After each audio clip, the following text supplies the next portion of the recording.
બન્યું છે એવું કે બધા બાળકો ગોપ બાળકો રમી રહ્યા છે, સાથે રામજી બલરામજી અને લાલો પણ રમી રહ્યો છે. થોડી વાર થઈ છે, માં જશોદા ઘરમાં કામ કરી રહી છે અને એવા સમયે ગોપ બાળોમાંથી અમુક બાળકો આવીને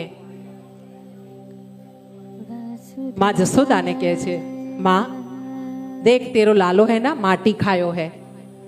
જશોદાને ફરિયાદ કરવા માટે ગોપ બાળો આવ્યા છે. કીધું છે કે તારા લાલાએ માટી ખાધી છે. આમ જ્યાં માટી ખાધી છે એમ વાત કરી છે ને, ત્યાં તો જશોદાને ગુસ્સો આવ્યો છે અને માં જશોદાજી પોતે હાથમાં એક લાકડી લઈને નીકળી છે. નાનકડી અમથી લાકડી રાખી છે ખરી, પણ હજુ સુધી લાલાને અડાડી નથી. હા, અને એ લાકડી લઈને માં જશોદાજી ગયા છે. લાલો જ્યાં રમતો હતો ને ત્યાંથી કાન પકડીને આંબળીને લઈને આવ્યા છે. આવીને માં જશોદાએ આંગણામાં લાલાને બેસાડ્યો છે ને પૂછ્યું છે, માટી ખાઈ છે? માટી ખાય છે?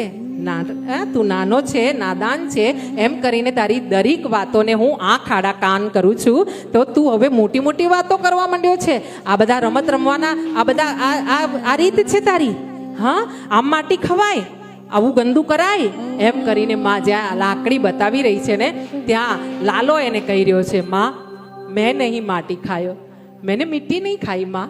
ये सब है ना, ये सब ईर्षा कर रहे हैं. આ બધા ગોવાળિયાઓ તારી જોડે મારે બને છે ને, તું મને આટલો પ્રેમ કરે છે ને અને કોઈ દિવસ મને મારતી નથી ને, એટલે આ ગોવાળિયા બધા છે ને ઈર્ષા કરે છે અમારા સખા, અને એમને ઈચ્છા છે કે તું મને મારે, દંડ કરે, અને એટલા માટે આ લોકો મને માટી ખાધી એમ કરીને તને ફરિયાદ કરી રહી છે. આમ જ્યાં વાત કરી તે માએ કીધું કે આહા, મને ખબર છે તું માટીથી રગદોડાયેલો છે.